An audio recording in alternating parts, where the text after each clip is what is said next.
شريك له له الملك وله الحمد وهو على كل شيء قدير। কোরআন তেলাওয়াত শেষ হবে, আল্লাহু আকবার দিয়ে মাঠটাকে একটু জীবিত রাখবেন। পারা যাবে না ভাই? এই পৃথিবীতে মনে রাখতে হবে যে লিল্লাহি তাকবীর, আল্লাহু আকবার, এটা কোনো রাজনৈতিক দলের স্লোগান নয়, এটা আল্লাহর সার্বভৌমত্বের পরিচয়। এই পৃথিবীতে আমি যেদিন এসেছিলাম, আমার এক কানে আজান আর এক কানে ইকামত। আমি জিজ্ঞেস করতে চাই, আমাদের আজানের প্রথম শব্দ কি? সবাইকে বলতে হবে আমার ইকামতের প্রথম শব্দ কি, আমার নামাজের প্রথম শব্দ কি, আমার ঈদের নামাজের প্রথম শব্দ কি, আমার জীবনের শেষ নামাজ জানাজার নামাজের প্রথম শব্দ কি। সুতরাং জীবনের শুরু, জীবনের শেষ, স্লোগানটা একটাই, লিল্লাহি তাকবীর। এই শব্দের সাথে কোন মুসলমানের অ্যালার্জি থাকার কথা নয়। নামাজে দিলে সমস্যা নাই, ইকামতে ঝামেলা নাই, আজানে সমস্যা নাই, কিন্তু রাজপথে দিলেই সমস্যা। আমরা আল্লাহর নামে আল্লাহু আকবার দিয়ে আমরা মাঠটাকে একটু জীবিত রাখতে চাই। পারা যাবে ভাই?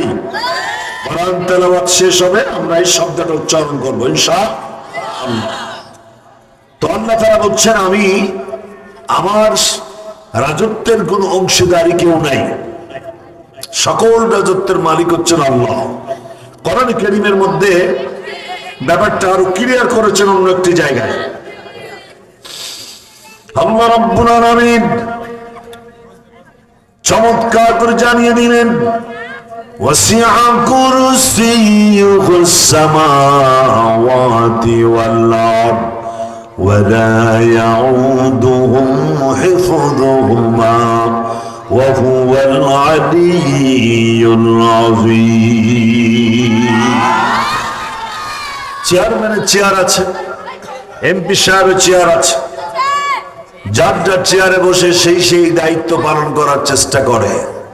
আমার আল্লাহরও একটা চেয়ার আছে, চেয়ারটা কত বড়? ওয়াসিআ কুরসিয়ুহুস সামাওয়াতি ওয়াল আরদ, চেয়ারটাই হলো আকাশ আর জমিনের সমান। তাহলে আল্লাহ কত কত বড়! আল্লাহু আকবার। তার রাজত্ব, তার শক্তি আকাশ এবং জমিন ব্যাপ্তি। সে আল্লাহ এখন তো নাই, জি নাই, থাকলে অনেক বয়স হয়ে গেছে নাকি? আমার প্রিয় ভাইয়েরা, কথাগুলো খুব ভালো করে শুনতে হবে। আল্লাহ রাব্বুল আলামিন চমৎকার করে জানিয়ে দিলেন, আল্লাহু লা ইলাহা ইল্লা হুয়াল হাইয়ুল কাইয়্যুম। যারা জানেন পড়েন সবাই, আল্লাহু লা ইলাহা ইল্লা হুয়াল হাইয়ুল কাইয়্যুম। আল্লাহর নবী বিশ্বনবী বলেন, কোরআনের মধ্যে যতগুলো আয়াতে কারিমা আছে সব থেকে দামি, সব থেকে সেরা আয়াত আয়াতুল কুরসি। প্রতি নামাজের পরে যে ব্যক্তি আয়াতুল কুরসি বুঝে বুঝে তেলাওয়াত করবে আর বুকে ফুক লাগাবে, আল্লাহর নবী বলেছেন কিয়ামতের দিন মুসিবতের সময় আল্লাহ তাআলা ওই বান্দা বান্দির ব্যাপারে সিদ্ধান্ত নেবেন, আর আল্লাহ তাআলা ওই লোকটিকে জান্নাত দিয়ে দেবেন। সুবহানাল্লাহ হবে নাকি? তিনি তো চিরঞ্জীব, তিনি চিরস্থায়ী, তিনি ছিলেন, তিনি আছেন, তিনি থাকবেন। যার শুরু নাই, যার শেষ নাই, যিনি ঘুমান না, যিনি ঝিমান না, যিনি আকাশ আর জমিন চালাতে গিয়ে কখনো দুর্বল হয়ে যান না। জোরে বলুন তো, তার নাম কি? এরকম আল্লাহ কয়জন? একটু আঙ্গুল দিয়ে দেখান তো, আল্লাহ কয়টা? ছোট্ট একটি সূরার মধ্যে আল্লাহ রাব্বুল আলামিন নিজের ডেজিনেশন চমৎকার করে জানিয়ে দিলেন, কুল হুয়াল্লাহু আহাদ আল্লাহুস সামাদ লাম ইয়ালিদ ওয়া লাম ইউলাদ ওয়া লাম ইয়াকুল লাহু কুফুয়ান আহাদ। আল্লাহর নবী বিশ্বনবী বলেন, যে ব্যক্তি ছোট্ট একটি সূরা, এই সূরাটি গোটা কোরআনে কারীমের 1/3 3 ভাগের 1 ভাগ, তার মানে হলো এই, যে ব্যক্তি ছোট্ট সূরাটি একবার তেলাওয়াত করবেন, চাই সেই যেন গোটা কোরআনে 10 পারা তেলাওয়াতের সমান সওয়াব পেয়ে গেল। সুবহানাল্লাহ হবে নাকি? আরো জোরে, আরো জোরে। আল্লাহর নবী বিশ্বনবী আরো বলেন, যে ব্যক্তি এই সূরাটি 3 বার তেলাওয়াত করবেন, সে যেন গোটা কোরআনে কারীম তেলাওয়াতের সমান সওয়াব পেয়ে গেল। যে ব্যক্তি এই ছোট্ট সূরাটি 10 বার তেলাওয়াত করবেন, সে যেন তার জন্য আল্লাহ রাব্বুল আলামিন জান্নাতের মধ্যে একটা বাড়ি বানায় দেবেন। সুবহানাল্লাহ বলা যাবে নাকি? ইনশাআল্লাহ আছে না এখনো? জোরে, আরো জোরে। এই ক্ষমতা তিনি যার ইচ্ছা দেন, যার থেকে ইচ্ছা তিনি এটা ছিনিয়ে নেন। কোরআনে সে কথাও আছে।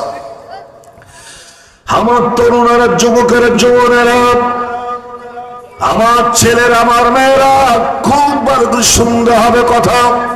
আল্লাহ রাব্বুল আলামিন চমৎকার করে জানিয়ে দিলেন, কুলিল্লাহুম্মা মালিকাল মুলকি তুতিল মুলকা মান তাশা ওয়া তানজিউল মুলকা মিম্মান তাশা ওয়া তু'ইজ্জু মান তাশা ওয়া তুযিল্লু মান তাশা।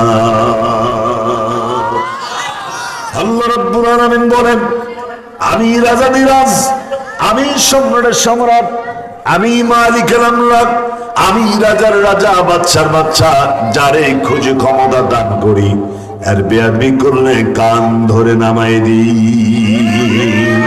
ইতিহাস আছে না? এত আসতে বলেন কেন? ইতিহাস আছে না নাই? ক্ষমতা দেন কে? আর বেয়াদবি করলে এক থাপ্পড়ে শোয়া দেন তিনি কে? তিনিও আচ্ছা আল্লাহ। অতএব ক্ষমতায় গিয়ে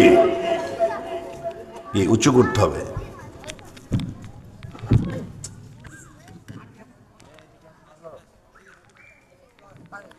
ক্ষমতায় গিয়ে অহংকার করা যাবে না, বেপরোয়া হওয়া যাবে না, সীমা অতিক্রম করা যাবে না। কারণ ক্ষমতা দেন আল্লাহ, কেড়ে নেন কে? আরেকটু জোরে। প্রথম আয়াত থেকে আমরা এতটুকু বুঝলাম, সমস্ত রাজত্বের মালিক হচ্ছেন আল্লাহ। তিনি যাকে খুশি দেন, যার থেকে ইচ্ছা তিনি এটা ছিনিয়ে নেন। রাজত্ব রাসূল করিম সাল্লাল্লাহু আলাইহি সাল্লাম তিনিও রাষ্ট্রপতি ছিলেন, ছিলেন কিনা? ছিলেন। হযরত ইউসুফ আলাইহিস সালাম তিনিও রাষ্ট্রপতি হয়েছেন। ওমর ফারুক রাদিয়াল্লাহু তাআলা আনহু তিনিও রাষ্ট্রপ্রধান ছিলেন। হযরত আবু বকর সিদ্দিক রাদিয়াল্লাহু তাআলা আনহু তিনিও রাষ্ট্রপ্রধান ছিলেন।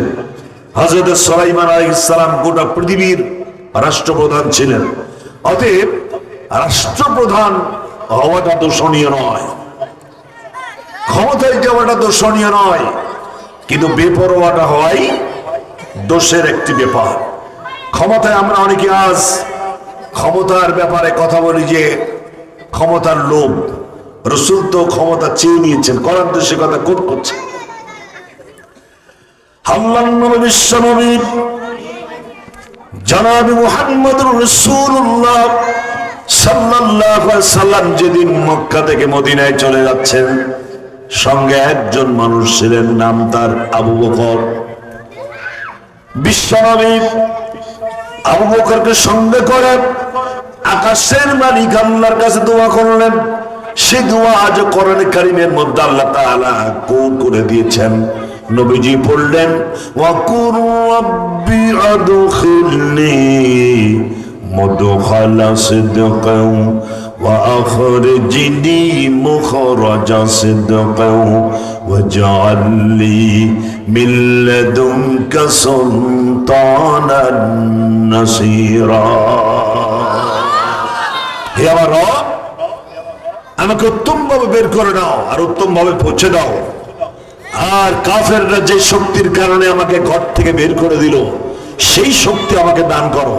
আল্লাহ তার দোয়া কবুল করলেন, তিনি মদিনার প্রেসিডেন্ট হয়ে গেলেন। সুবহানাল্লাহ হবে, আর জোরে বলা যাবে সুবহানাল্লাহ। সুতরাং ক্ষমতা দেন আল্লাহ, বেয়াদবি করলে কেড়ে নেন আল্লাহ।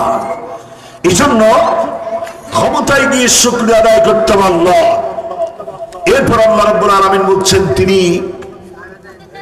তোমাকে ক্ষমতা দেন আর দেখতে থাকেন কতদিন তুমি তোমার দায়িত্বটা কিভাবে পালন করো। যদি তুমি বেপরোয়া হও, যদি তুমি সীমা অতিক্রম করো, তাহলে তোমাকে কিয়ামতের দিন আল্লাহর সামনে তোমাকে দাঁড় করানো হবে। সকল ব্যাপারেই তোমাকে হিসাব নেওয়া হবে। কোরআন পরবর্তী আয়াতে সে কথাটাই উল্লেখ করছেন। আল্লাহ রাব্বুল আলামিন চমৎকার করে জানিয়ে দিলেন, আল্লাযী খালাকাল মাউতা ওয়াল হায়াতা লিয়াবলুয়াকুম আইয়ুকুম আহসানু আমালা ওয়া হুয়াল আজিজুল গফুর। আর জোরে আল্লাহু আকবার। আল্লাহ রাব্বুল আলামিন বলছেন এটা টাইট দিতে হবে, ওটা ওইভাবে করে লাভ নাই, এইটা এখানে টাইট দিতে হবে, এখানে টাইট দিতে হবে। আল্লাহ বলছেন, আমি মৃত্যু সৃষ্টি করেছি, আবার জীবন দেব। লিয়াবলুয়াকুম আইয়ুকুম আহসানু আমালা, মরা মানুষকে আমি জিন্দা করব। এই জন্য যে তার গোটা লাইফটা কিভাবে সে কাটিয়েছে, কার জন্য আন্দোলন করেছে, কার জন্য স্লোগান দিয়েছে, কার জন্য নির্বাচন করেছে, কার জন্য বিক্ষোভ মিছিল করেছে, কার জন্য পকেটের টাকা দিয়েছেন, এই কথাগুলোকে আল্লাহ রাব্বুল আলামিন হিসাব নেওয়ার জন্যই 60 বছর 70 বছরের একটি লাইফ আল্লাহ আপনাকে দিলেন। সেই হিসাবটা নেওয়ার জন্য আল্লাহ মরা মানুষকে চিন্তা করবেন। কথাটা কে বলেছেন? আল্লাহর নাম জোরে বলতে কি শরম করে? কথা কে বলেছেন? মরা মানুষকে আল্লাহ চিন্তা করবেন হিসাব নেওয়ার জন্য। ক্ষমতায় গিয়ে কার প্রতি জুলুম করেছ, মানুষ খুন করেছ, অন্যায়ভাবে মানুষকে জেলে কারারুদ্ধ করেছ, ফাঁসির কাস্টে ঝুলিয়ে অন্যায়ভাবে মানুষ হত্যা করেছ, হিসাব নেওয়ার জন্য কি আমাদের দিন তোমাকে মরা মানুষকে জিন্দা করা হবে? কথা ঠিক কিনা? আমার প্রিয় ভাইরা, অনেকের ধারণা মরা মানুষকে আল্লাহ কেমনি জিন্দা করবেন, এই ব্যাপারটা অনেকের কাছেই ধূম্রজাল, ধোঁয়াশা, কুয়াশা। এখনো বিশ্বাসের জায়গা থেকে ব্যাপারটা আনতে পারে নাই। আল্লাহ তাদেরকে যুক্তি দিয়ে বোঝাচ্ছেন, মরা মানুষকে আমি যে জিন্দা করবো তা আল্লাহ বোঝাচ্ছেন যুক্তি দিয়ে। আমার তরুণেরা, যুবকেরা, জওয়ানেরা, আমার পিতার, আমার মায়েরা, খুব ভালো করে শুনতে হবে কথা। আল্লাহ রাব্বুল আলামিন পরিষ্কার করে জানিয়ে দিলেন, কাইফা তাকফুরুনা বিল্লাহি ওয়া কুনতুম আমওয়াতান ফাআহইয়াকুম সুম্মা ইউমীতুকুম সুম্মা ইউহয়ীকুম সুম্মা ইলাইহি তুরজাউন। কি করে তুমি অস্বীকার করো, অথচ তুমি তো ছিলে মরা। আমি তোমাকে জিন্দা করেছি, আবার মেরে ফেলবো, আবার জিন্দা করব। ক্ষমতা কার? আরো জোরে, ক্ষমতা কার? আল্লাহ রাব্বুল আলামিন আরেকটা আয়াতে জানিয়ে দিলেন, ইয়া আইয়ুহান নাসু তাকু রাব্বাকুমুল্লাযী খালাকাকুম মিন নাফসিন ওয়াহিদাতিন ওয়া খালাকা মিনহা যাওজাহা وبث منهما رجالا كثيرا ونساء। আল্লাহ রাব্বুল আলামিন যুক্তি দিচ্ছেন, এই পৃথিবীতে আমি একজন মানুষ বানালাম, জোরে বলুন তো তার নাম কি? আবুল বাশার, প্রথম নবী, প্রথম মানব হযরত আদম আলাইহিস সালামকে বানানো হলো, তারপরে তার থেকে তার জোড়া বানানো হলো, একজন পুরুষ আর একজন নারী থেকে রিজালান কাসীরান ওয়া নিসা। এই পৃথিবীতে আল্লাহ তাআলা লক্ষ কোটি নারী আর পুরুষের জন্ম দিলেন। সুবহানাল্লাহ হবে নাকি? আল্লাহ বুঝাচ্ছেন, আমি একটি পুরুষ আর একটা নারী থেকে যদি কোটি বিলিয়ন কোটি মানুষ বানাতে পারি, তাহলে তোমার মতো আব্দুল করিমকে আমি নতুন করে বানাতে পারবো। এটা আল্লাহর পক্ষে অসম্ভব না সম্ভব? আল্লাহ রাব্বুল আলামিন আরো যুক্তি দিচ্ছেন, ওয়াল্লাযী ইউসাউবিরুকুম ফিল আরহামি কাইফা ইয়াশাউ লা ইলাহা ইল্লা হুয়াল আজিজুল হাকীম। তিনি তো সেই মহান সত্তা যিনি তোমার মায়ের রেহেমের মধ্যে তোমাকে যেভাবে খুশি সেভাবে বানালেন। কাউকে লম্বা, কাউকে খাটো, কাউকে মোটা, কাউকে পাতলা, কেউ সুন্দর, কেউ অসুন্দর, কেউ ফর্সা, কেউ কালো, কেউ সুস্থ, কেউ নারী, কেউ পুরুষ। এই ভিন্নতা কে বানালেন? যারা চেয়ারে বসে আছেন, আপনারা যদি কথা না বলেন তাহলে কিন্তু এটা বেমানান। আপনাদেরকে কর্তৃপক্ষ সম্মানিত করেছেন, আপনারাও কথা বলবেন, আমাদের সাথে একটু হা হু করবেন। আমি জিজ্ঞেস করতে চাই, মায়ের পেটের মধ্যেই ভিন্নতা কে বানালেন? যাকে খুশি পুরুষ, যাকে খুশি নারী। এটা যদি আল্লাহর পক্ষে সম্ভব হয়, কাউকে লম্বা, কাউকে খাটো, কেউ মোটা, কেউ পাতলা, এটা যদি আল্লাহর পক্ষে সম্ভব হয়, তাহলে তোমার মতো আব্দুল সাত্তারকে আল্লাহ নতুন করে জিন্দা করতে পারবেন। এটা আল্লাহর জন্য খুব কঠিন নাকি সহজ? আল্লাহ যুক্তি দিচ্ছেন।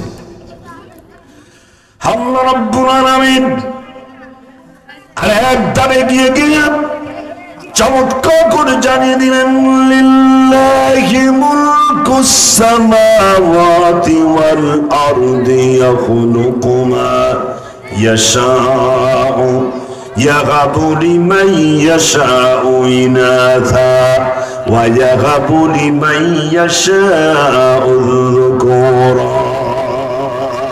লিল্লাহি তাকবীর।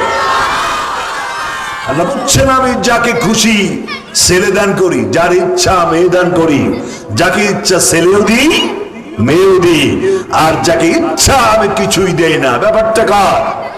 আর জোরে, ব্যাপারটা কার? তাহলে মাজারে যান কেন?